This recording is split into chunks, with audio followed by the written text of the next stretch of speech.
Halo, di sini kita bakal bahas soal valuasi bisnis. Sebelumnya, ada yang pernah tahu gak sih apa itu valuasi? Valuasi adalah nilai ekonomi dari sebuah bisnis berdasarkan beberapa faktor yang dipertimbangkan dengan menggunakan ukuran yang objektif, melihat kualitas manajemen, struktur permodalan, jumlah aset, dan proyeksi pendapatan. Faktor apa saja yang mempengaruhi valuasi bisnis? Dirangkum dari Lonely Entrepreneur, One to Next, dan Jonas Florinus. Di sini ada stabilisasi penjualan, lalu ada urgency, dilanjut lagi ada model bisnis, lalu ada kualitas manajemen, ada juga branding, dan yang terakhir itu ada perusahaan pesaing. Perusahaan pesaing di sini adalah bagaimana perbandingan dengan perusahaan lainnya. Lalu selanjutnya ada level valuasi startup dan contohnya. Daftar mengenai level startup dimulai dari Cockroach, lalu Phoenix, lalu Centaurus, kemudian Unicorn, dilanjut Decacorn, dan terakhir ada Hetocorn. Apa itu Cockroach? Level ini diberikan kepada setiap startup baru karena nilai ekonominya masih rendah. Selanjutnya ada Phoenix Startup. Di sini bisa kita lihat ada gambar kuda berukuran kecil yang mencapai 140 miliar. Artinya level ini sudah berhasil berkembang. Selanjutnya ada Centaurus. Setelah perusahaan mencapai 1,4 triliun startup, ini disebut Centaurus. Ini merupakan tanda bahwa perusahaan semakin matang. Lalu selanjutnya ada Unicorn. Unicorn yang saat ini dipegang oleh Sandit, Traveloka, dan JNT. Untuk mencapai level ini harus ada 14,1 triliun. Selanjutnya ada Decacorn. Nilai ekonomi perusahaan mencapai 140 triliun, levelnya adalah Decacorn. Di Indonesia hanya ada Gojek yang mencapai level ini. Lalu selanjutnya ada Hectocorn Startup. Ini merupakan level tertinggi yang nilai ekonominya mencapai 1.400 triliun.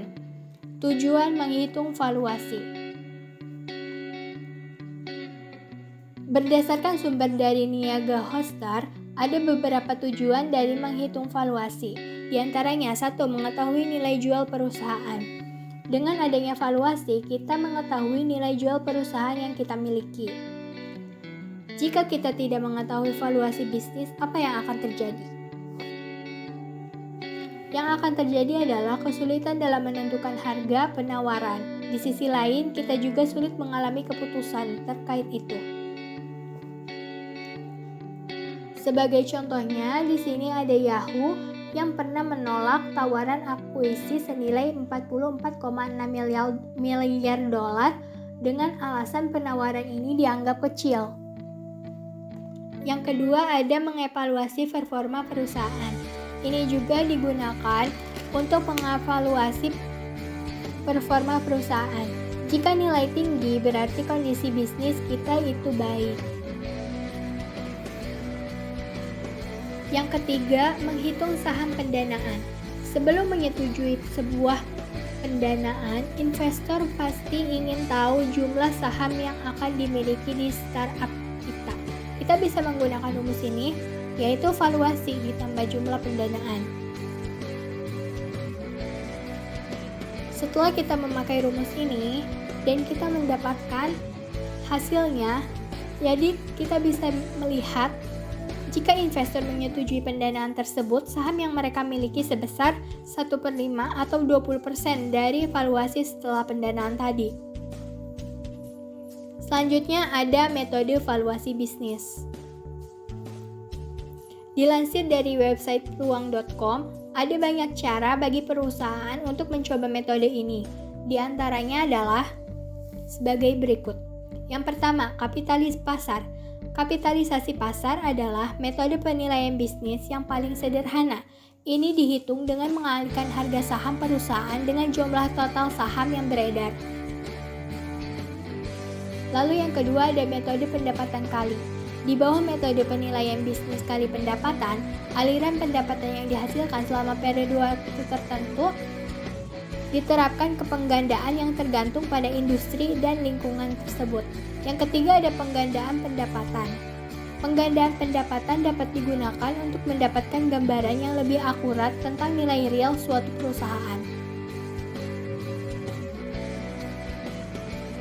Lalu selanjutnya yang keempat ada metode discounted cash flow atau DCF. Metode penilaian bisnis DCF ini mirip dengan penggandaan pendapatan. Lalu yang kelima ada nilai buku. Nilai buku ini adalah nilai ekuitas pemegang saham bisnis seperti yang ditunjukkan pada laporan neraca. Yang keenam ada nilai likuidasi. Nilai likuidasi adalah kas bersih yang akan diterima bisnis jika asetnya dilikuidasi dan kewajibannya dilunasi hari ini. Sekian, terima kasih. Thanks for watching guys. Jangan lupa kalau ada pertanyaan drop di kolom komen ya. Bye.